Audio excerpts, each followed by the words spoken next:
Speakers don't work. Speakers broke. I'm going to hold it anyway. I'm used to it. Everybody, thanks for coming out. I know you're missing the Survivor 3-hour special. 3 hours. No, anybody else watch the Survivor? No? All right. I mean, not Survivor, Bachelor. The Bachelor.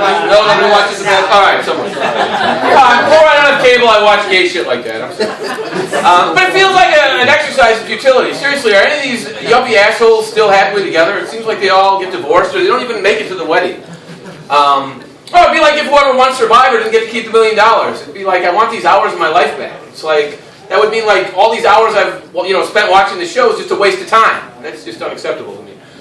And I always said, all the bachelors are always white. You ever notice it's always Brock or Brent or Todd? It's like 2014, people. We've got a black president. Can we get a black bachelor already? Or at least a fucking Mexican, maybe? I mean, I know. I'm a bachelor. I've been a bachelor for years, but they never put me on the show. I just, they never give me a call to be on the show. All right, everyone, let's meet our new bachelor. It's 42-year-old minimum wage security guard, Kris Kondrad. He's bald up top, but he's got plenty of thick Neanderthal-like hair covering the rest of his body, in case you need something to rub your fingers through. His hobbies include smoking weed all day, every day, playing video games on his PlayStation 3. He's saving up for a PlayStation 4. Downloading and viewing free porn onto his cell phone. Meet low-income living, back hair sporting, pot smoking, video game playing, dick jerking, Kris Kondrad. Hey, I hope he marries me. He's mine, bitch.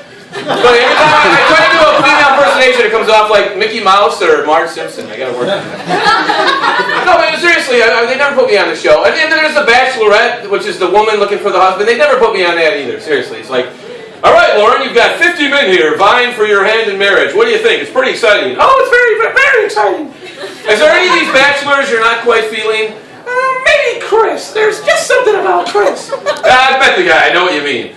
No, seriously, they always have like a pool party or a beach date, water polo or some shit so these guys can show off their bodies. And these guys are unreal. They always have these buff, hairless fucking bodies. They look like some CGI extra on the show, the movie 300. It's like, when I'm in a swimsuit, I basically resemble a bald, out-of-shape grizzly bear, I mean, it's like, my chest and my stomach are constantly battling to see which one can protrude further. And if my chest is winning, it's not because I've been working on my pecs all week, it's because that's where the fat resides at the moment, It's like, hey, Lauren, how was your beach date with the guys? Oh my God, it was amazing! Their bodies were so yummy!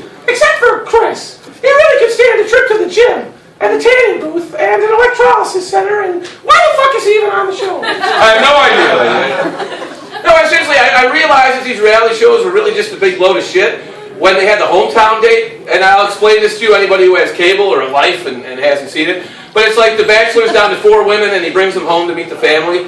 And these motherfuckers all come from wealth. Like, they're fabulously rich people. And if anyone knows anything about rich people, they're just miserable fucks. They're backstabbing. They're always so supportive of each other, but in real life, they're not, Like you'll introduce them to the mother, and she's like the waspy matriarch, and like, so what do you think of the, oh, we love Maria. I really can see Maria fitting into this family really, really well. We love her.